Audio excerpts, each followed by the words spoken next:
Welcome to the Real Advisor Podcast, TRAP, Trap.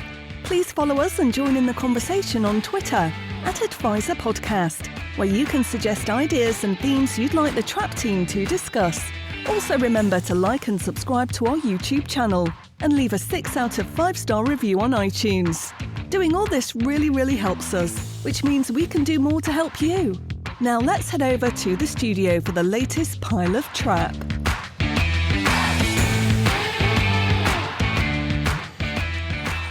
Yes, indeed, dear Trappists. Welcome back to episode 7 of the Real Advisor Podcast, TRAP. Trap. My name is Nick Lincoln. Joining me as ever in the digital studio of doom are Alan Smith, Carl Widger, and Andy Hart. Welcome back, gentlemen. My name is Nick Lincoln, if I didn't say that already. We have a show packed full of absolutely nothing today, so let's begin unpacking it straight away, just with some topical stuff. Obviously, there's a football tournament going on in Qatar at the moment.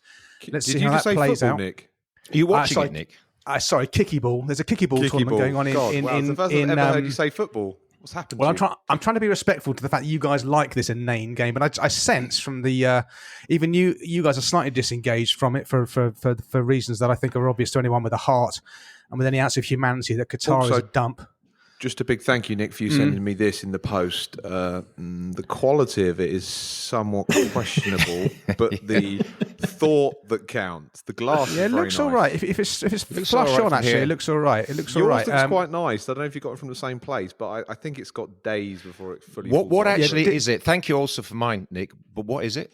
Well, it's a bit of branding to stick in the back of wherever you're recording, so people can see the track. By the way, I'm sorry, those of you listening via podcast, Mr. Hart is holding up a glass perspex thing which you wouldn't know about from that very well. They should be watching on YouTube. If you're listening to this, you should be watching it on YouTube. Get with the program. Not true. So this is kicky ball going on in Qatar, but let's talk about we're the Real Financial Advisor Podcast. Let's talk about real sport just very quickly. And the Autumn Internationals, the rugby, I just can't ignore this. I think it's been such a uplifting series of matches so far, and it's been everything good about nations and supporters supporting their teams, but doing it in the right atmosphere, and some great games. South Africa beating Ireland a few years ago would have been news, and now it's taken for granted that Ireland, playing the way they are at the minute, will do that, and so credit to them. Let's all hope they maintain this form into the World Cup, because I want to see Ireland beating South Africa, you mean? What did I say? I was going to let him go, Alan, and then correct him. Ireland beating South Africa. Yeah, I mean, an immense performance. Ireland number one in the world, He doesn't want to say it, Carl. He doesn't want to say it. No, I'm absolutely. I think it's brilliant. I want Ireland to be strong in the World Cup. I want a strong Irish team. It'd be good for the World Cup. And I know you guys, Carl and Alan, you won't do it, but I do root for every home nations team after England. I want all the home nations teams to do well. I'd love to see Ireland. No, I do, except for England. So. Yeah. Likewise. And good game against the All Blacks, though. Good game, Argentina. Beating England, a poor England, fantastic. But the upsets for me were firstly Italy beating Australia, which was just brilliant, and then of course Georgia beating Wales last weekend, and the Scots haven't done. I mean, so the Scots have won the matches they should do, and they've been thrashed in the matches they should be thrashed in. But anybody who saw Doddy Weir come out before the match against Argentina, amazing. He's obviously with his motor neuron disease, it's not getting any better. He's fading rapidly, but it was real spine-tingling stuff with the Flower of Scotland and everything else. And the Murrayfield can be a mausoleum, as can Twickenham, but when it's going, it's properly going. And that was, I just thought, what a great advert for sport this series has been. So the England game, Nick, was fantastic. The All Blacks game, yeah. The last quarter. Never give up. Never give up. Yeah, well, that was amazing. I was a bit disappointed they kicked it out. Actually, I thought, that was ridiculous. As well. Yeah. I don't know who gave that order. Was it Marcus Smith just decided it, or was it coming? Yeah, from the top? Didn't he say afterwards? Marcus Smith just to make that decision himself. It's bad. That was bad. Yeah, it was a friendly. I know, it's a friendly, isn't it? It's a friendly. I know. I suppose Marcus Smith has got a lot of credit in the bank though for the way he did play for the rest of the game, but that was disappointing. So that's what's going on at the moment. We're coming into the autumn. The leaves have turned. And talking of turning, Andy, I think you turned over another good performance with your renowned brand. And I say that with all seriousness. It is a renowned brand, Humans Under Management. Give us your 2-minute feedback on this year's hum, my friend. Yeah, so we had it a week or so ago in London. It was potentially going to be derailed or interrupted by the rail strikes. that was planned at National Rail strike the day before. Then that got cancelled. Everything was just a bit up in the air, and there was a London tube strike on the day, but the London Overground was running and the Elizabeth line was running, and the buses and yada, yada, yada. So pretty much all the speakers arrived, all the delegates and all the exhibitors. So yeah, it was a great show. So far from about 150 feedbacks. I asked the main question, 0 to 10, how do you rate the conference? We're at 8.5 out of 10, and the average speaker score is just below 8 out of 10. So some solid numbers come back in. Got some good feedback. Tried a couple of different slots, fireside chats. Me, Kevin Duran, Alan Smith, Nick Taylor. So we're going to tweak that format.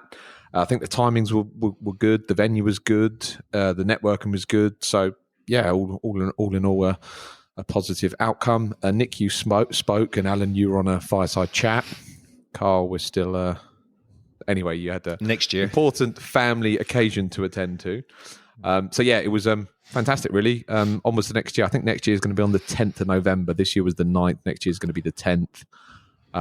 Yeah, and looking forward to doing it again. Really, putting it on. Can I just say that, and I do take the mickey out of you a lot, lots of different things, but it's a hell of an achievement. I mean, it really is a hell of an achievement. I know you've got sort of support team and so on, but I couldn't do that myself. I would be just a nervous wreck trying to put something like that on. No, it's good. Full credit to you, I must say. 100%. And I know we spoke about an event we ran there a while ago, and I know the stress and the strain coming up to those events, and you hide it remarkably well, Andy. You really do. And I guess that's probably the experience you have now in doing them. But I spoke to a number of Irish advisors who went over, and the feedback was phenomenal. So to keep rolling it out, and I really like that you're tweaking it a small bit, because I think that's the challenge for any event like this, is to, keep freshening things up, and I think you've done that, and I think it was a massive success. So well done, congratulations. Thank you, mate. Thank you. Yeah, indeed. I'll second everything said there. And Mr. Smith, literally a stone's throw from the Royal College of Physicians, you had a conference a week or so later at Dimensional's offices in, is it Triton Square, isn't it? How was that, Mr. Smith? Well, let me first correct you on that, because it wasn't in Triton Square at their office, which they normally are, as you know, in that same area. No, this event was held at, you probably didn't know this even existed, London campus of Chicago Booth School of Finance. Business school, Chicago Business School. Where's that? Back end of Clerkenwell, isn't it? Around that area. Barbican area. London. Okay. London will do, guys. Move on. Yeah. Central London. Oh, I must say, this is obviously David Booth, the founder of Dimensional. I guess he's made a few bob over the years, and he's got a college and a campus named after him. This is the London or the Europe division of that, and it is an extraordinarily beautiful building. Everything about it is fantastic, and it's a great place to have an event. Obviously, there's students studying there, doing all the sort of business and economics degrees and so on, and MBAs. But anyway, it was a fantastic location, and it was a fantastic conference. I actually went 2 days for this. The Dimensional are an interesting organization. They'll be well known to many of our listeners and viewers, but maybe not to everyone. What I particularly like about them and the conferences they do, I'm looking at the agenda. There was practically nothing. Don't forget, they're a fund manager, aren't they? They're an asset management business with nearly $1 trillion of assets, but almost nothing was talked about funds and portfolios and investments. It was everything but. What they do really well as an organization is they identify what the key challenges are for their clients. And their clients are advisors. You can't get access to their funds direct to consumer, or it's very, very difficult to do. So they understand their core business is to support clients, identify the key issues and challenges they've got. So the agenda was full of things like, how do you demonstrate value to clients? They talked about pricing strategies. They talked about a 2-page marketing plan, really, really interesting, useful takeaways, handouts. And the last thing I would say, there was a gentleman there called Cameron Passmore, who's the head of a Canadian advisory business, who are just flying. He's your new best mate, isn't he? My new best mate. Shout out to Cameron Passmore, because guess what? He also runs a podcast. It's a little bit more successful than this one. He runs a podcast called The Rational Reminder. He gets, I think, 50,000 downloads per episode. It's a big thing. I've listened to a couple of episodes. I'm going to dip in a bit more, but he was fantastic. He was very, very generous with his time. and he shared a lot, and he did put a lot of his success down to their content creation. Brought in $1 billion of new assets last year alone, and a lot of it is down to the podcast and the whole kind of content system that they put together. So he was excellent, and I think Dimensional do that well. They bring in people who have enjoyed success, who are very generous with their time and sharing all the sort of ideas and insights with the rest of us oiks in the room. So it was 2 days really, really well spent for me. It's an incredibly enviable company, and you're right. That's what they do. They connect great advisors around the world. So a lot of the top advisors in any of the developed markets, they'll usually be using Dimensional funds to some degree. So yeah, the network's amazing. And us four. And we all use Dimensional, and pretty much, not exclusively, but heavily. So okay, thank you for that, Alan. And I can imagine it would have been a fab cat. I didn't know that was there in Clerkenwell, which is I love that area of London, by the way. It's just on the edge of the city, but it's not as sterile as the city can be sometimes. It's got that Farrington, Clerkenwell vibe going on. Very nice. And Andy Hart showed up just for drinks at the end. It was wonderful. Yeah, I rocked up just to say hello to a couple of people. Oh, yeah, there's that photograph of you, Alan, would look like you had some sort of something coming through, like an alien coming through your jumper. Did you see that photograph? Yeah, I don't know what that was all about. No, I know. My six-pack. Well, I thought it was a beautiful photo, and I've kept it. Good man. Okay, without any further ado, before this goes down into the dregs, let's go on to sort of meat and potatoes of this episode. And a really good agenda question from Carl here. And Carl said, "What's your definition of real financial planning?" Carl, you take the lead on this, my friend, and talk to us about what you think real financial planning is. Yeah. So this kind of came about for a number of reasons. Number one, the reason I couldn't attend home was my dad's 80th birthday was on the Saturday afterwards, and I wanted to be in the absolute fullness of my health for that event. So. Going over to London on a Thursday and staying Thursday night was not going to help on that. So anyway, we gathered for lunch in Kilkenny, where I'm from for my dad's 80th birthday. And we just had what I would describe as an absolutely magical day. Everybody was there. All the grandkids were there, bar one of my girls had a very important football match. So unfortunately, she couldn't go, and she won. Well done, Rach. But we went to an Italian restaurant, had just a wonderful time, took loads of brilliant pictures. We did a lot of impromptu speeches. My dad did obviously his one first, and then we all kind of stood up, and some of the grandkids stood up, and it was just magical. And I just thought, this is what life is all about. These important moments, these making memories for ourselves. And we went back to my sister's house afterwards, and it just was, and I know I was texting you guys after maybe a few gin and tonics too many, and just saying this is amazing stuff, and this is why we do what we do, and this is why, as parents we work so hard to do stuff for our kids and all of that kind of stuff. And I know we've spoken about the makeup of portfolios and bonds and equities and all that, and obviously the financial part of financial planning has to be done. But real financial planning for me is about creating the life that you want to live and living your best life. And for me, that was a moment in time. I know my dad absolutely loved it, and my mom absolutely loved it. I got one of my favorite photos of all time of my dad and my mom walking up the street from the restaurant we were going to jump in the car and go back to my sister's. And it was just amazing. And, sometimes I can, and I'm sure you guys can, and everybody else listening in and watching in, we kind of, you lose the emphasis we should be putting on the journey, and sometimes think about destinations a little bit too much. And I think it's a really valuable lesson for us all when we're, active in doing financial plans for our clients, to make sure that we're not looking, when you're looking at investments and stuff, you're looking to the long term all the time, and we're asking everybody to look to the long term. But equally as important are, what's happening now and living your best life. And I think it goes back to, the famous quote that Alan says I didn't come up with, but, if you don't have a plan for your life, when you're asked how much money you need, the answer is going to be more. And that, my friends, is not a good place to be. And so that was deeply, deeply impactful for me, that particular day, right? And it made me sit down and go, okay, I'm going to actually plan some more of these days. with the people I want to spend my time with. And the following Monday then, I know you guys had the passing of your queen fairly recently, and there was an outpouring of grief there. But our uncrowned queen in Ireland is a lady called Vicky Phelan, an absolutely inspirational lady. And on the Monday after my dad's birthday, Vicky passed away. Vicky was 48 years of age.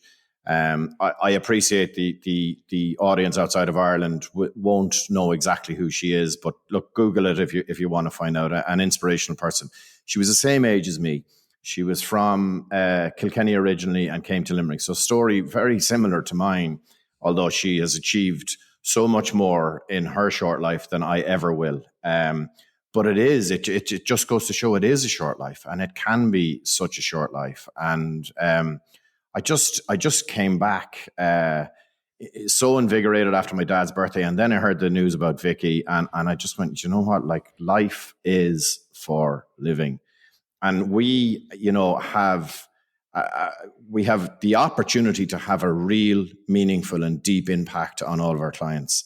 And I'm sure, and I think maybe it'd be great today to share some stories from you guys as to the impact that you have had on some of your clients. And,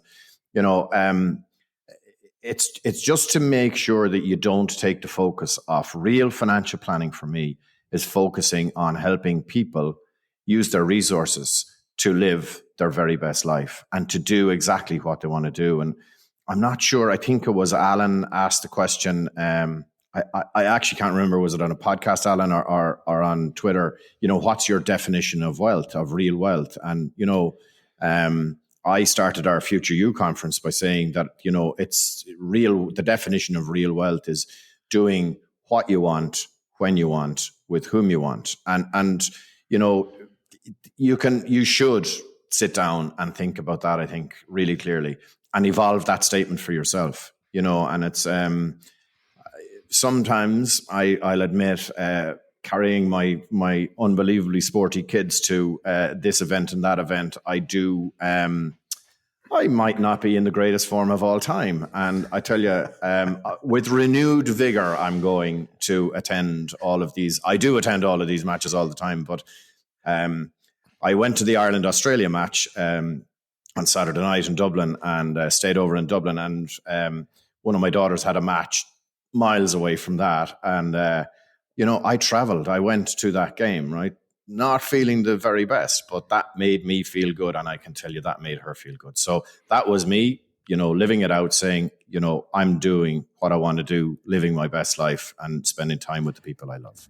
So I just thought it'd be a good thing to do. Could we share some stories as to, what our own definitions of real financial planning? So maybe Nick, you might pick that one up for me. Okay, thank you for that, Carl. That was insightful. And I remember watching my son play football on Sunday mornings, soccer, whatever you want to call it, on Sunday mornings, and kicky ball. I think most mornings I was hungover, but I was there through all those long January, February mornings. Standing still on the touchline is really hard work. It's really bad for your back. So in the end, I took to running the line because it got me involved, and I didn't come off with a crippled back. And I was there for it anyway. And I know that to him that meant a lot. So you're a kicky ball linesman as well, Nick. Kicky ball linesman. I used to love flagging for offside and getting all kinds of fulsome praise from the dads and coaches on the other side of the pitch. Can you explain the offside rule, Nick? No, don't. If the last man is through on the last bag of carpets that are the goalposts for that side, and the carpets are on that, the jumpers are on that side. No, although it did get better, didn't it? Because they changed the offside rule. But the ball had to be played to someone who was interfering, who was in play. Which made it a better rule. Whereas in the past, anybody in front of the last defender could be offside. Look it up, guys. I'm just made it up. No, it's true. So, thanks, Carl, for that. Yeah, one point you made, Carl, in there is the people who say how much and they always say more, they can't be helped. And these people are, the people that accumulate money for its own sake. That's a really dark place to be in because they're never going to have enough. Whereas we try and work with people who want to have a plan, right? And the plan is there. Yeah, it's about finances and gathering assets for the clients, but those assets are purpose linked, right? They're financial assets that underpin people's life goals, and that's what financial planning is about. It's not about accumulating stuff.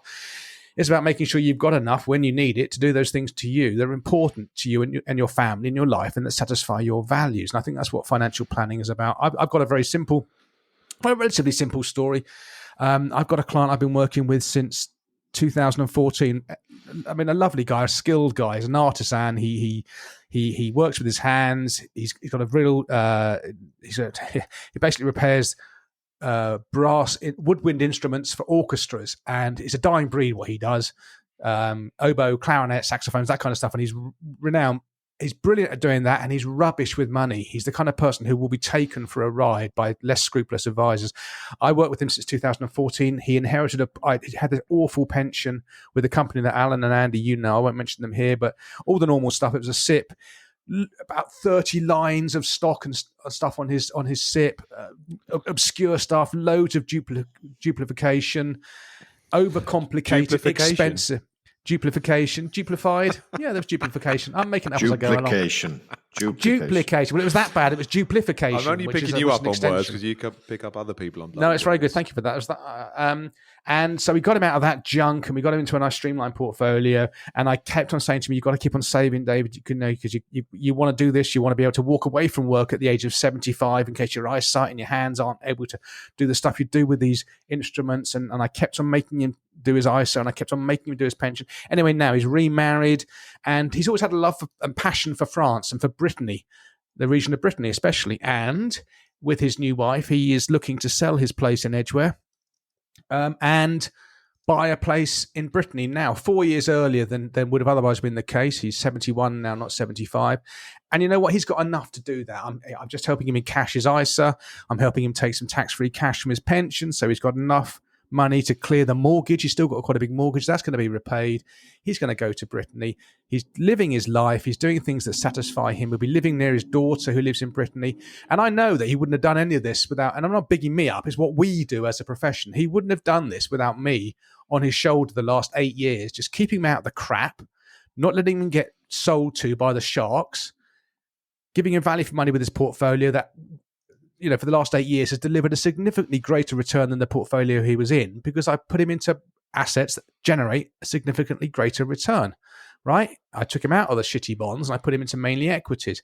And he's going off shortly to live his life in Brittany. I'm not sure actually whether I can help him at that point because it's a bit complicated when clients go abroad to France, what you can and cannot do. So I'm kind of navigating that. Nudge. Yeah. So there you go. There's an example of someone who's living his life, has brought forward his dreams, and it's happened. I don't think he would have done it without someone like me or one of you guys or one of the Trappists who get what we do, the real financial advisors doing what we do.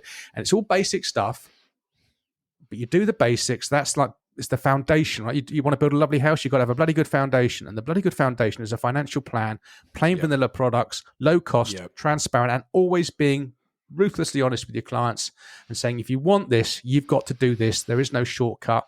I will get you there. And that's that's my Brilliant. That's fun to mine because that's my pleasure because I'm doing it right now for this guy. I'm helping him access his pension and so forth. And I'm chuffed for him because he's lovely. He's absolutely lovely. But he's the kind of person who would get who will get fleeced or can get fleeced. He's got, like most people, we do all this stuff all the time and we're immersed in it, right? And we know all the nudges and behavioural stuff. Most people out there are just prey for the scum that exist out there, and they still do exist out there. And our role is to try and shield these people that we like from them. So that's my story. Andy, Alan, have you got something to add? Not too much, but I'll chip in. All right, you go ahead. Story time with Alan Smith will come on in a minute. The definition of real wealth, I think this changes all the time. I don't know. I feel like wealth freedom is waking up without a boss, even though we've all got a boss of some sort. Filling your diary up with things that you want to do. Surrounding yourself with people you love, good friends, good clients, family. I think I'm quite blessed being born in London and being in a business that sort of pays quite well, so I obviously hang around in some nice places. So I often am with people and just say, these are the moments we need to enjoy. Even though I've had a couple of tough years. Anyway, so yeah, here we go. Andy, the ultra crepidarian. Come on, we got both of them together. He knows about everything. Andy can't be told anything. His name. So just before you go on. Andy. So the definition of real financial planning is being born in London. Well, okay. And hanging out in fancy places. There's more depth in a puddle. Is deep in meaningful heart. We've work to do on you, Andrew. I realise humans under management. Come on. No, that's fair. He's I think there's a self-awareness point he's making, which I get as well. Exactly. Yeah. Okay. Over to you, Alan. Alan, yeah.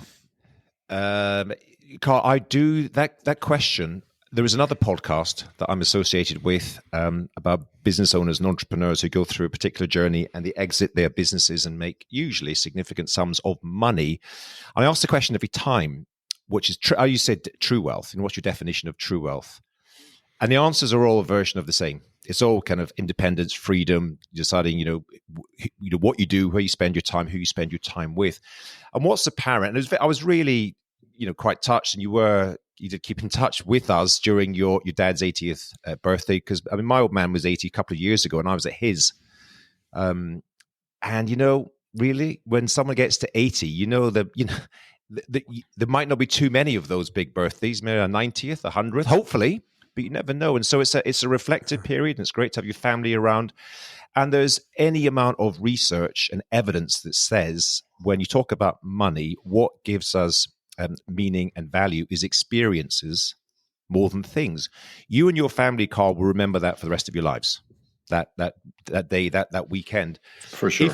If you'd gone and bought yourself a car or something else fancy, you'd have enjoyed it for a day or a week or a month, but you'd have been frustrated with it as time went on. So I think that's one of the key things when people build wealth or come into wealth.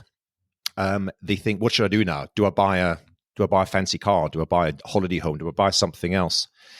And often the answer is, and this is where a lot of the work that we should be doing, it is coaching. And the answer may well be, it may be to buy, a toy or a fancy thing that may be, but that the pleasure is fleeting. That's evidence-based, that's factual, based on tons and tons of research. I'll share, you're talking about specific client stories. Just, here he goes, finger point. Oh. Grab yourself a drink, a very long drink. It's story time with Alan Smith. That should be the Capital Asset Management hold music. Crack on, Mr. Smith. We're going to do that every week. Maybe, no, I'll moderate it. On the weeks you don't tell us a story, I won't do it, Alan. Crack on. Yeah. Actually, just reflecting on what's going on in the world right now, Wales are also in the World Cup. Big match against England coming up. There is no Welsh representation. There's English, Scots, and Irish on this group. I'm Welsh. I'm half Welsh. And Andy's got some taff in it. All right, so I'm half Welsh, half Scottish. I'm not English, but I'm born in England. All right, London, so we've got full representation. Oh, and just on that, having just, lots of stuff, activity going on, Wales, they did lose against Georgia, but they did have a decent result against the United States. They played in England in the World Cup. Have you seen the video, the Michael Sheen giving a speech about Wales? It is brilliant. It almost makes you want to become Welsh. It's very good. Put a link to that. Whoa, hold on. But do you know the funny thing about this? The manager of Wales now is crapping himself that he's got to do a talk before their first game against USA. And he's like, how on earth am I going to do anything? So he's the guy that's actually the most stressed about this. No, I know. So his team talk before Wales versus USA. It's the match before England. It's about England. Oh, maybe. That's what the speech is about. It's about we won't be bothered by a neighbour back home. Yeah. Anyway, my story is about a Welsh client, a lady who is independently wealthy, had just saved diligently through her life. She's single, and she would come in and meet me, and we'd update, and the investments were proceeding well, and she was gathering and growing her assets. And I would often say to her, what do you want to do? How do you want to? You should spend it. Do you want to travel? Do you want to do anything? And she'd also, oh no, I'm not so sure about that. And I'm getting older. I'm not sure I want to travel too far. And I kept pushing the point. I said, because this was just accumulating more and more wealth as years went by, and because of my understanding that experiences are important, and she did like to have her holidays and so on. And she told me, she said, do you know? She said, there's a place in Patagonia, Argentina, which is Welsh speaking. She said 100 and something years ago, I never heard this, 100 and something years ago, when all the kind of the mining, I think tin mining it was, sort of dried up in Wales, a bunch of kind of pioneering, exploring Welsh people had been told that there's, the hills are paved with gold in this part of the world, Patagonia, Argentina. So they went out there. This is and they created, story time with created a community. And to this day, they still speak Welsh and they participate in all the Welsh activities and they support the Welsh rugby and they dress in the sort of traditional Welsh squash. And she said to me, do you know what?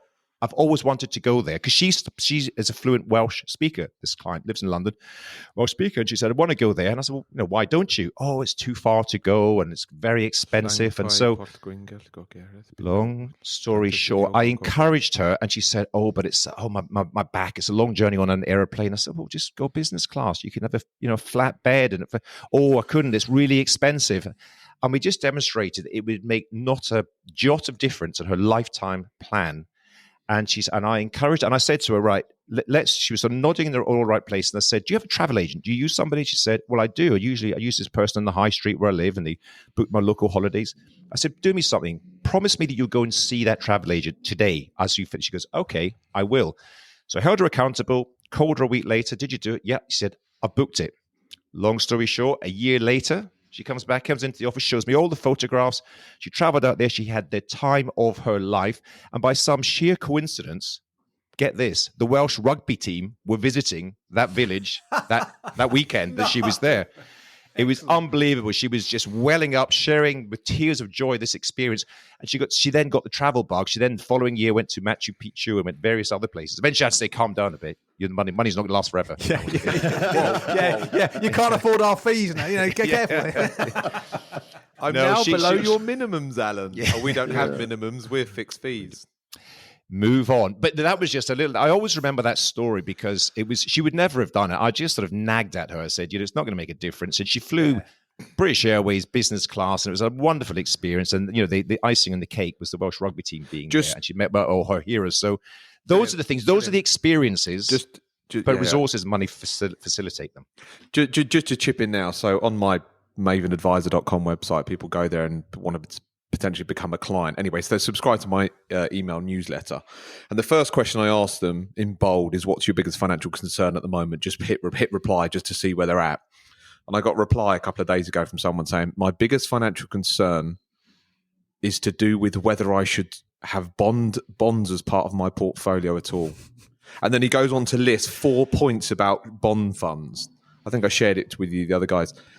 This, to me, is obviously a red flag. This is not your biggest financial concern at the moment. I suppose it might be, but it's not the real concern. But yeah, when clients answer things like that, you got. But I think, Andy, to be fair, that client or prospect may well consider that to be his greatest financial concern at the moment. Yeah, and I suppose it's inherent on all of us. If real financial planning is what we're about, is to bring those clients on the journey with us and to explain, the real important stuff. You're so right. Keep it simple, Carl. What I've learned over the years is to meet that client or that prospective client where they are. I used to, if I met someone like that, say, no, that is not your issue at all. Your issue is, something else, having enough money to last the rest of your life. And that's not how you win people. That's not how you engage with people. You say, I understand. Tell me more about the bond issue. Tell me more about that. And then you win them across. Okay, if you saw the rest of the 4 points that this person, it's obviously a guy, has listed, my tacit knowledge tells me this client's going to be a nightmare. But yeah, I get it. But you'll take him on anyway. Okay. No.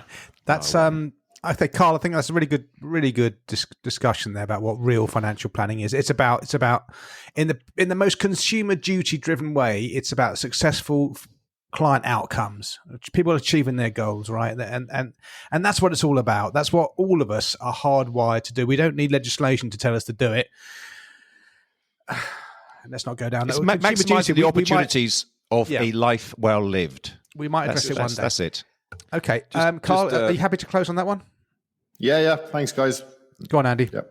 No, nothing. I was just going to say that Saudi Arabia have beaten Argentina 2-0, 2-1 in the World Cup. So anyway, that's a very timestamp on this episode. But yeah, interesting first game. Are the RG they were the favourites.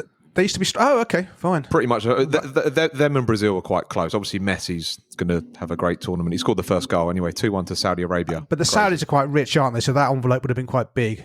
All right, let's move on. Okay, move on quickly. So with the next topic, okay, so this is a topical one, and again, we can't not really talk about this. It's in some ways it's a sad topic, in other ways, part of me We thinks, told you know you what? so. We kind of told you so. And this is the Sam Bankman-Fried story with FTX, although he spells it fried. I mean, if the guy can't even pronounce his own name right, that's a red flag. So this is the latest crypto thing to go belly up. It's the biggest thing, I think, in the crypto world to go belly up. It's just an absolute mess. The guy was a sociopathic liar. And like all of these people, he projected. And the more I go through life, the more I realize the people that extol how virtuous they are all the time are the ones you've got to steer well clear of. This guy was telling the world he was a vegan. Who gives a monkeys what the guy eats? This altruistic thing that he had. It's just, looking back, because I don't get involved in crypto, I've got no interest in it, and things like this kind of affirm to date my judgment in having very little interest in it. But apparently, this guy, he was giving so many red flags. He even gave an interview recently in which he said, we do all this woke stuff just to keep the right people happy. And he sat there chuckling as he said it. And of course, it's gone horribly wrong. Lots of people have lost a lot of money. There was a Larry David. I mean, Alan and myself are big Curb Your Enthusiasm fans. There was a Larry David advert for this that came out in February, I think, in which Larry plays his own. He caricatures himself, so he goes through all these events in history where someone shows him the wheel, and he goes, "Nah, it's not going to work." And then these cavemen show him how fire works with sparks. Says, "That's not going to take off." And then we'll never get to the moon; it's too far. He's just basically poo-pooing every great idea. And then someone comes to him Larry, with this FTX thing, and he goes, "Nah, not going to work." And of course, the joke is, it's going to work because it's a great idea. Turns out Larry was right. The funny thing is, the not funny thing, that on YouTube, that advert from February has got over 11 million views. And you've got to think a good proportion of those 11 million views are X number of million, not investors, but speculators in this fund who have lost all of their money. It's an outright fraud. This guy, Bankman-Fried, he donated an enormous amount of money to the Democrats. And there's a question there about, should this money come back? Was it illegally? It has ramifications. As ever, linking with my story of my client who's a bit of a financial, he's naive financially, who this guy's going to Britain. Keeping those kind of people away from this kind of crud is a lot of what we do. So I'm not happy this has happened, but part of me is thinking, thank God, that none of my clients are involved with this and this whole bubble around crypto but non-fungible tokens. They were all the rage 12 months ago. Now I don't think you can give them away. God, nobody's even talking to us about it now. I mean, obviously we just bat it back and say it's not important, but at least now we don't even have to have those conversations. At our peer group, Andy, where we have advisors around the table who we strongly, but they were talking about this and seriously wasting time talking about it. Like we should seriously look at it. I think you guys should take a serious look at this. It's like... I'm consuming. Well, I mean, that's the benefit of hindsight. I'll put my hand up and say I've, for some years, been at least interested, and to dismiss this whole thing is just saying this is a complete, crock. And there are so many, and there's a lot of interesting revelations here. I listen to a lot of podcasts, a lot of all this kind of Silicon Valley and the All In podcast, and they were talking about all this sort of stuff. If you read some of the stories that are coming out now about this particular debacle, and you've got huge venture capital companies in Silicon Valley like Sequoia Capital, who are just full of the smartest people on the planet. Yeah, they dropped $200 million into him as a sort of seed sort of investment, and you think, cry, what due diligence? This is the whole thing is just very symptomatic of our old friend Warren Buffett, who his famous thing. Everyone sees who's swimming naked when the tide goes out, because this stuff. When you've had a decade plus of zero interest rate. You were able to raise capital at practically zero interest rates and borrow money and invest in things. And so they had just billions of dollars swishing around looking for a home. And he would have this sort of Zoom call with this nutcase based down in the Bahamas, is he? Or offshore somewhere. Yeah, Bahamas, yeah. Oh, we'll just chuck a couple of $100 million at you. And the list of really smart, on the face of it, investors who threw money at this guy. Well, it's like the Theranos thing again, isn't it? I was just about to say, this new guru, She got sentenced to 11 years 3 days ago. So yes, absolutely. At least they pulled the trigger on her. Carl, Alan, I take your point about just to dismiss it without trying to understand it is, that's we got to try and understand it at least. And that was the thing. And we had a meeting here in Metis, and I asked everybody around the room, I said, does everybody here understand cryptocurrency? And they thought I was like, everyone was like, oh, Jesus, he's going to ask me to explain cryptocurrency, right? Yeah. Because my point was, I don't understand it.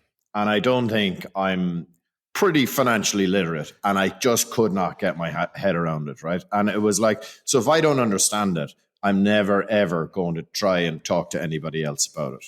And when you see all of the stories that are coming through on it, it's like, oh my God, this is absolutely crazy stuff. One of the things that's fascinating is that the guy gone in as the head of FTX now to try and save the company or to give money back to that he can try and find is John Ray III. John Ray III said that I'm reading this. He's never seen such a complete failure of corporate controls. The interesting thing about John Ray is Enron, yeah. He's the guy who went in to solve the Enron debacle, right? So Enron's the single biggest corporate fraud in Enron looked like world a history compared to this thing. Yeah, and this thing is like he's never seen anything like it. It's like at least Enron sort of had a product. They sort of delivered a service. Yeah, this is absolute. Who's fiction. that? Who's that English comedian on American TV, John something or other? But how he described crypto and everything else. He said, "Well, everything you don't understand about money combined with everything you don't understand about computers." Technology, yeah. This is it. So good luck with that. Good luck with putting your life savings in it. John Oliver. That's it. Carl, you've got a word connected with this story. I'm not even going to say it. You say it and describe what it means to the Trappists. I'm assuming this is how you pronounce it. But when I was going into rabbit holes on Twitter, chasing this FTX story and some of the fascinating things that were coming out about it, 10 people ran FTX, and they all lived in one villa in the Bahamas. And it was described as a polycule, Polycule. And a polycule. This sounds amazing. I also so far so good. On the house. Yeah. So what's the catch? A polycule, and the rest I just squandered, is a network of consensually non-monogamous relationships that are connected in some way. So the connection was FTX. God. So I'll leave the rest up to your imaginations. Wow. But I'd rather not. I think the Netflix documentary on FTX is going to be just worth a look. Just a final point on this. I think the company was set up in 2019. This is 3 years. Like the scale, the size, the numbers, the destruction in such a short amount of years. It's mind-blowing. Alan shared. You told us about an FT article that you read behind a paywall, Alan, didn't you? And indeed. Just the number of hedge funds that have gone into this bloody thing. It's a bit FOMO at that stage, isn't it? Once like Sequoia's behind it and the smart guys. Oh yeah. We're just going to clone what this stuff is. So one of these hedge funds will say, well, Sequoia put 200 million into that's what I'm saying. So they must have done their research on it. So they've done and everyone's assuming everyone else has done their diligence on it. And guess what? No one has. They've done It's some graduate who's read a paper who's pulled the trigger. The auditor, right? So the financial information they received was from a CFA, some auditor who was based on the metaverse. Yeah, that's right. Yeah. So no firm, no address. It was based in the metaverse, Carl, not on the metaverse. Right, whatever. Metaverse. I don't understand that either. So I'm not embarrassed about getting that one wrong. But like seriously, I guess what their head of compliance had been done for fraud. He was part of some gambling ring. Jesus. And he'd been convicted of fraud a couple of years ago. That's right. He's head of their compliance. And this reminds me so much of Madoff, and that Bernie Madoff's brother-in-law on the floor above him used to reconcile the trades, and Bernie Madoff's accountant was a guy in some upstate New York shopping mall above a Burger King. Yeah, and it's like hey, you know the interesting thing about intentionally. Bernie Madoff's brother-in-law, who was the accountant, was on an address in that building on a floor that didn't exist. Didn't so there you go, right? But do you know what about the Madoff? Crazy stuff. But all Madoff was doing, obviously, complete fraud and everything else. But he was investing. He was just reporting it. Paul. But he was just reporting it wrongly. His funds had gone down, and yes, it was a huge Ponzi. But this one, there is no investment. It just was spent. And I just don't know. Printing and then obviously currency. It's and we're then having to produce a 46-page report when a 27-year-old sets up an ISA. Yeah, it's the guns are faced in the wrong direction here. The amount of UK investors that will have lost millions from this, but correct. So I suppose one of the bigger questions now is that is like FTX is obviously gone. What's the future for cryptocurrency as a whole? And that story is to be played out, because I know a lot of them now are looking for investment because obviously the values of them all have fallen. And who's anybody out there brave enough to invest? Well, we got the two big ones left: Coinbase and Binance, and a load of other sort of small platforms. Revolut They're exchanges, aren't they? Yeah, there's a whole lot of other technology behind it. But fundamentally, they make money on activity. The activity just hit the floor. So there's obviously blockchain technology, which is another thing. So let's not maybe go there. We don't want to turn it into something that people whichever way it goes, Carl, whichever way it goes, we can look at it with a detached eye, because we haven't got our money involved or our clients' money involved in it. So we haven't got skin in the game. We can just be observant and learn lessons from this. And history doesn't repeat itself, but it does rhyme. And this is so, just closing on this, remember the long-term capital management hedge fund that imploded in 1998? Yeah. All these bright boffins, PhD to the roof and back, to the ceiling and back, and they got it wrong. And listen, it's just everything comes around full. The only history you don't know is this. The only thing history you don't know is history you don't know. I'm paraphrasing badly Harry Truman there, but there's nothing new in the world. Sorry, apart from the history you don't yet know. And I think and clearly we all now know what a polycule is. We Very do. important. Now, from our little quadrocule here, the four of us tied together by Trap, but enjoying monogamous relationships with one another, I think it's time that we're 47 minutes in. So I think we should, if we can, Andy, we'll put your subject over to the next episode. That's going to be a Me Too one, and we'll talk more about that in the next episode. Let's go on to our Trappist questions, and the first one is from. I'm cueing a drum roll there, but it's not coming through. So let's go straight into Aaron Gunningham, who's on Twitter as at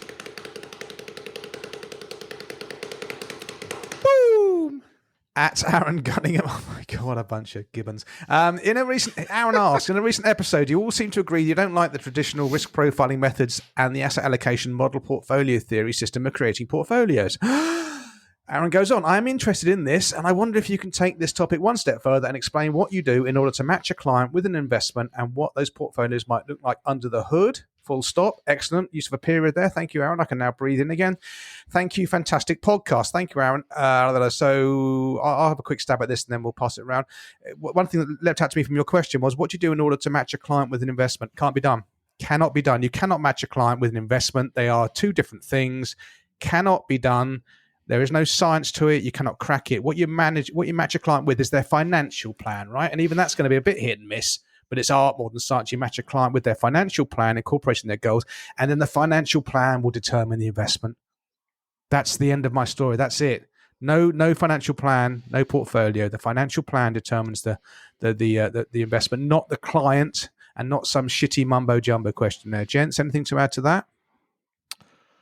Yeah, we've spoken about this quite a bit. I have my own investor profile. I then have many meetings with the client. I then build the financial plan, and then I end up with a portfolio. The best portfolio is the one they're going to stick with, the one that's got the most amount of global equities in it. If I lift up the bonnet, which is what I think Aaron said, my 100% Maven Invest 100 portfolio, which is 100% global equities, is split between 50%, just a world allocation fund, then about 15% in an emerging market fund, and then about 35% in a targeted value fund. So my tilts are global mainstream equities versus emerging markets, and then small and value companies against large and growth companies. And I think that's going to be the returns that are more than sufficient. And that's it under the bonnet, really.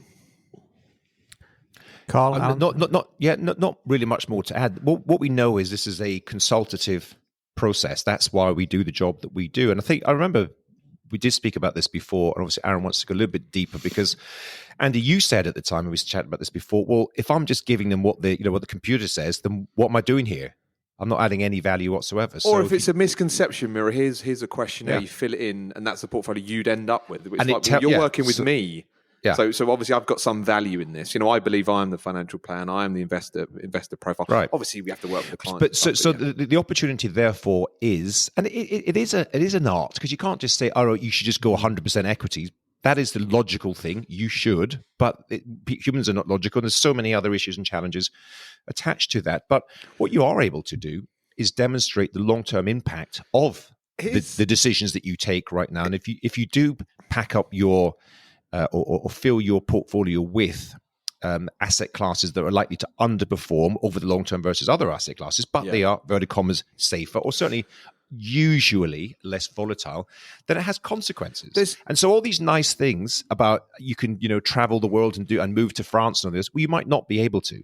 This is the issue. So you demonstrate that, you run some numbers, you run some projections, and you say, let's have a discussion, because the bottom line here, and I must say you nailed it, Andrew, is the portfolio that you end up with is the one that you'll stick to through thick and thin. The best portfolio is the one you end up sticking with. A couple of points here. So Kevin Duran, the AJ Bell MD, said at Hum that the average DIY client outperforms the average advised client. The reason for that was really interesting. The reason for that is the DIY investor just randomly ends up with some global equity funds, and the advised client ends up with a strategically perfectly allocated mixed portfolio, multi-asset, 60-40, let's say. So that's very interesting. It's very weird that we have a business, a profession, an industry that the professionals underperform the amateurs. Doesn't happen in table tennis, doesn't happen in cooking. It doesn't happen in any other realm. Like the pros beat the amateurs. Right. So that presumably is a compliance function, because AJ Bell are talking about the direct to consumer model. Yep. So people are not going through a kind of risk profile. But I think as professionals, we need to say we do want to get returns for our clients. Wealth is freedom. Freedom is opportunity. There's probably lots of clients out there that are in their 70s that are somewhat struggling at the moment because they were put in a crappy portfolio 20 years ago. Whereas a client that was put into a great portfolio 20 years ago now has more wealth, now has more freedom, now has more opportunity. And I think it's a disservice that we don't create wealth. We are in the wealth creation business. Obviously, we want the client sleeps well at night. The financial plan is paramount. The other thing I would like to say, do you have any idea what percentage of advised portfolios range between 60 and 80% global equities? What percentage of advised portfolios sit between 60 and 80% global equities? I would hazard a guess of probably about 80% of portfolios. I was going to say 80. I'd say about that. 80% of advised client portfolios are between the range of 60% global equities. Well, that's our guess, mate. That's our guess. We don't know. That's our guess. Oh my God, have we overcomplicated to get to that answer? How overcomplicated have we made that question that leads to that answer? If the answer is a range between 60 and 80% global equities, oh my God, we have massively overcomplicated the process to get to that answer, I believe. Carl, you haven't spoken on that. I'm conscious of time. Shall I do the next question and you lead off first on that one? Are you okay with that, or do you want to chip in on this one? Yeah, that's fine. Okay, fine. Absolutely. So I'm going to try this drum roll again and see if it works. It's a bit annoying if it doesn't. It just doesn't want to play ball, does it? No? Okay, fine. So the next one's from Joshua Carr, who's on Twitter as @JoshuaBromelo. Joshua, you've been on before, so this is your second question. Consider yourself blessed.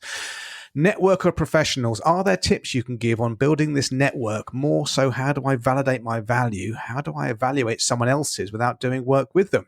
As someone who has little social proof at the moment, am I better trying to catch flies with honey and be ready for an opportunity that comes? Carl, I'm throwing that bomb at you, my friends. Yeah, I'm sorry I agreed to that now. Okay, so look, I think I read the question earlier on before coming on, and I just thought back to, I think it's nearly episode 1 that we spoke about what do you do when you're kind of setting out on your journey. So am I right in assuming that this gentleman is setting out on his financial planning journey. I think so. Yeah, he's trying to build his network in terms of clients, but also professional advisors or whatever, right? So for me, it's and Alan and I disagree on this, right? But for me, it's going to the opening of an envelope, and I really do think that is so important. And you're only going to find out who are the people in terms of professional advisors that you want to work with, but also that want to work with you. And you're probably in the realm of you got to get these people to want to work with you as opposed to picking and choosing. So I think, putting yourself into the places that these people are hanging out in would be a great way of getting involved in that. Building the social proof, that just unfortunately takes time. And that does go back to maybe Alan's point about creating the content and all of that kind of stuff. And just to reiterate my thoughts on this, it's bloody hard work at the start. There's no point in saying otherwise. It is just graft, right? Getting out there.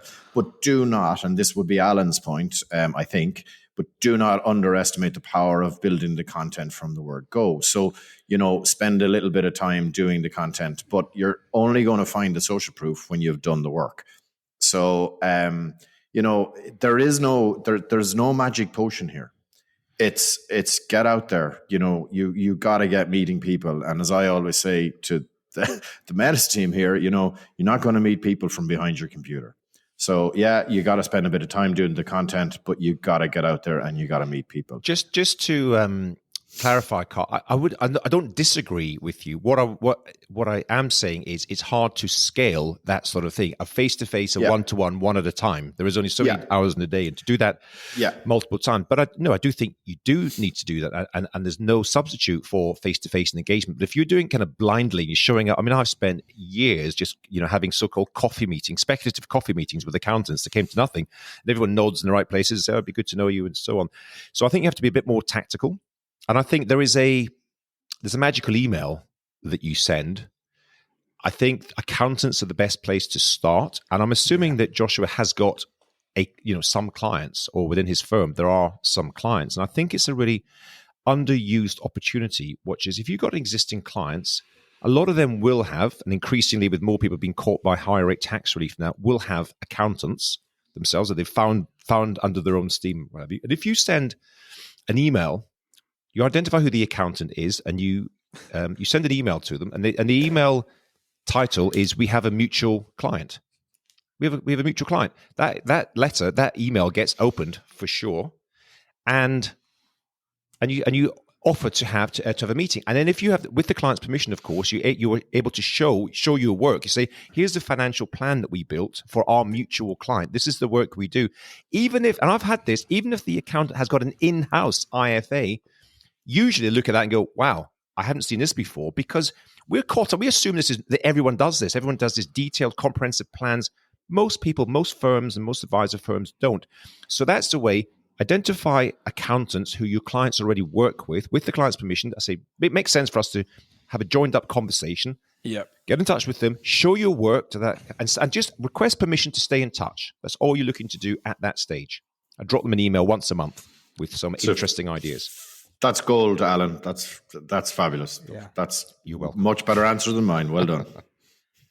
I would just very quickly closing on that, sort of ruthless Lincoln style. If you're going to focus on professionals, focus on accountants over solicitors, and show accountants are numerate people, right? They're driven by numbers, and the more proactive, the better ones are also business coaches. And if you can show them a cash flow model, it knocks their socks off. They love it. And accountants, I'm using a broad brush here, but typically they have a problem for every solution.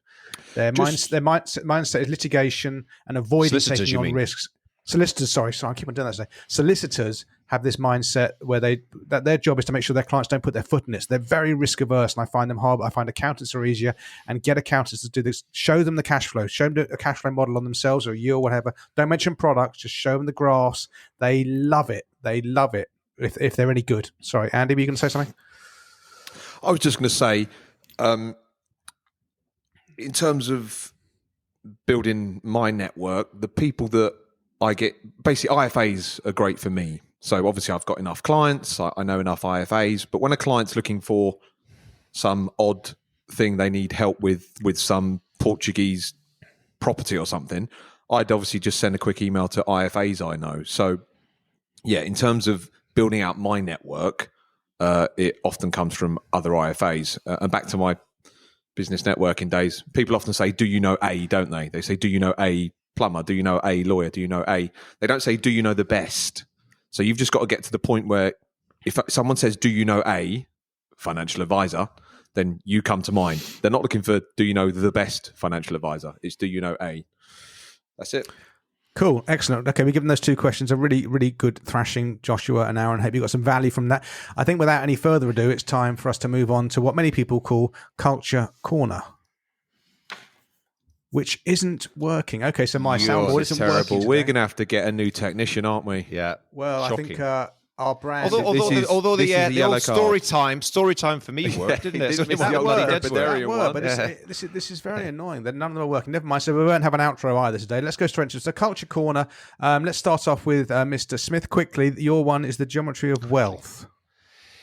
Brian Portnoy, I'm a big fan. He wrote a book 5 years ago, I believe, called The Geometry of Wealth. And I think it's kind of not particularly well known. In the world of everyone goes on about personal finance books and Morgan Housel's book and Nick Murray's book, I don't hear a lot of people talk about this. And I read it years ago and I reread it again recently because I'm having a meeting and a conversation with Brian coming up very soon. And I got to say, it's brilliant. It's just so good. Yeah, it's so good. The words and the language. Oh, actually, all the things we've talked about today about what is real financial planning. He talks about how people, human beings love complexity. Bitcoin and all that sort of stuff. This is what, and simplicity works. He talks about the value of experience. Anyway, it is just full of nuggets of wisdom and gold, and I'm a big supporter of it. And if you hadn't read it, go out and download it or buy it or listen to it. I think it's fantastic. Brilliant. Okay, as ever, there'll be a link to that in the so-called show notes. Mr. Widger, the High Performance Podcast.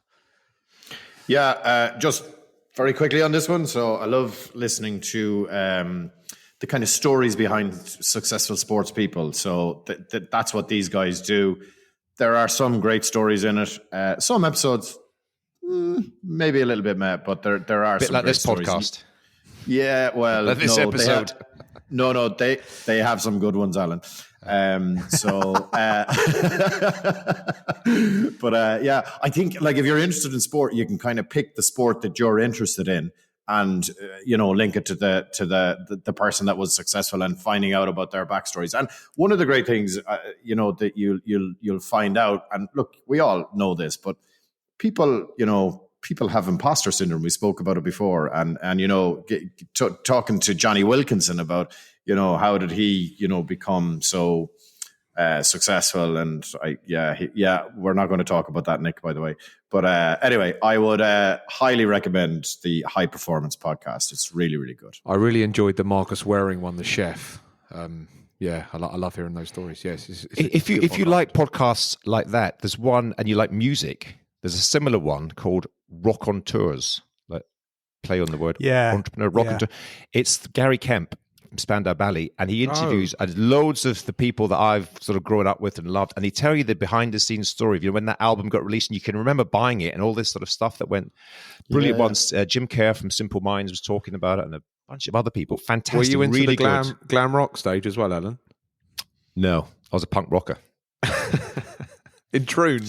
You still are, my friend. I am. A rock and roll rebel. Was there punk rock clubs in Troon? Oh, yes, mate. Oh, yes. I was in a band. That's not a story. Oh, God. Okay. Before this descends, but I listened to that. I did. It's one of those, Rock and Tours is one of those ones you dip in and out of, depending on who the guest is and so forth. Yes. But, it's interesting. Guy Pratt is the co-host, who's a very distinguished bass player, session bass player. Okay, I think we've... I've got one as well. So this app will be familiar to a lot of you, but to others it may be not. And it's City Mapper. It's one of these travel apps that helps you get around cities. I think it's the most reliable. It's very good for walking, which Google Maps isn't so great for. But the one thing I love City Mapper for, I've travelled from Euston to Watford Junction since the mid-1980s, and at Euston, you stand on this great big concourse. You're looking up at the board telling you when you're what platform your train's going from. Don't have and to it's do not that till about again. the train's about 2 minutes away from Euston. They tell you what platform you're on, and everybody on this concourse then funnels down to get on the train. And I'm a gentleman in most ways, but you get to you're elbowing old ladies out the way. There's a woman with a pram, you're kicking that over. You don't care about the crying baby. You're elbowing to get to the front so you get your seat. With City Mapper, it tells you the platform that the train's coming in on. So you look at that and you just sidle off and you go down to the platform. That's useful. And there are 10 or so other City Mappers that we all look at each other. We have this little thing where you go and pinch each other's bottom. Now, sometimes that doesn't always work. They're just on the right platform for some other reason.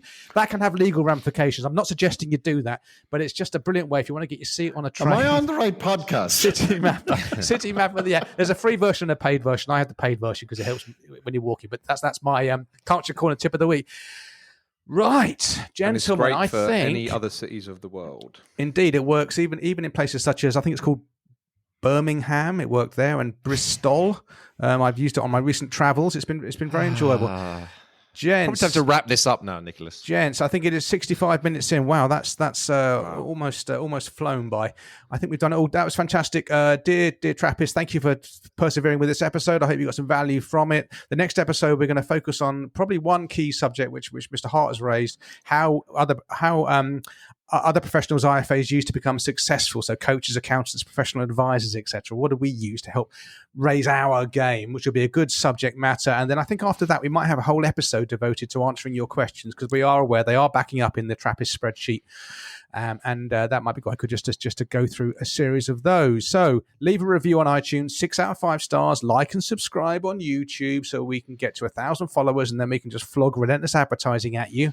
Okay, that's called a win-win. And become YouTube millionaires. We're only at 878 people away from getting to that magical 1,000.